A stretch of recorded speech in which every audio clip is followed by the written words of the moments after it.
மிக சக்தி நிறைந்தது. முருகருக்கு கிருத்திகை அன்று செய்து வைக்கக்கூடிய ஒரு அற்புதமான நெய்வேத்தியம். இது என்ன, எப்படி செய்யணும் அப்படின்னு பார்ப்போம். முதல்ல ஒரு வாணலி வைத்து வாணலியில் ஒரு 2-3 ஸ்பூன் நெய் விட்டுக்கோங்க. நெய் விட்டுட்டு முந்திரி திராட்சை கொட்டி அதை நல்லா செவந்து வருந்ததும் நல்லா பீட்ரூட்டு நல்லா சுத்தமாக கழுவி தோல் சீவி அதை நல்லா நீங்கள் துருவி எடுத்துக்கணும். அது 1 கப்பு.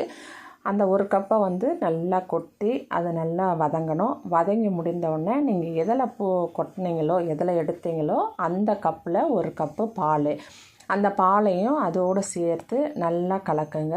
கலக்கிய உடனே ஏலக்காய் நீங்கள் இப்போவும் போடலாம், நான் முதல்ல போட்டுட்டேன். முந்திரி திராட்சை கூட அப்போவும் போடலாம்.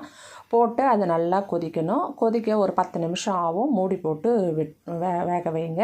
அது நல்லா கொதித்து நல்லா பாலெல்லாம் சுண்டி திரண்டு வரும். அந்த நேரத்தில் நீங்கள் பால் எதில் எடுத்தீங்களோ அதுலேயே 1 கப்பு சர்க்கரை, கொஞ்சம் சர்க்கரை சுவை கம்மியாக வேணும் அப்படின்றவங்க கொஞ்சம் குறைச்சிக்கலாம், ஆனால் அதுக்கு மேலே சேர்க்காதீங்க.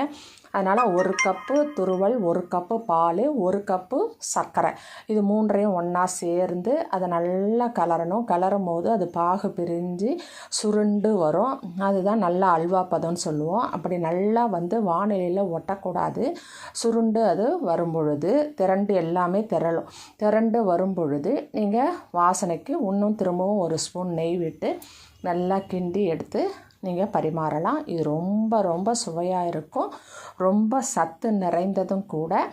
இது முருகருக்கு செய்யக்கூடிய நெய்வேத்தியத்தில் படையல் போடும்போது இது கண்டிப்பாக வைக்கலாம். இது கிருத்திகை, அப்புறமா அந்த மாதிரி செவ்வாய்க்கிழமை, அந்த மாதிரி சஷ்டி, முருகருக்காக நம்ம எப்போ நினைக்கிறோமோ அப்போ செய்யலாம். உடம்பில் குழந்தைகளுக்கு செய்து கொடுத்தாலும் ரொம்ப நல்லாயிருக்கும். உடம்புக்கு ரொம்ப நல்லது, ரத்த விருத்தி ஆகும். அதனால் இதை கண்டிப்பாக செய்யுங்க. சரிங்களா? நன்றி, வணக்கம். இந்த வீடியோவை சப்ஸ்கிரைப் பண்ணுங்கள், ஷேர் பண்ணுங்கள், லைக் பண்ணுங்கள். தேங்க்யூ.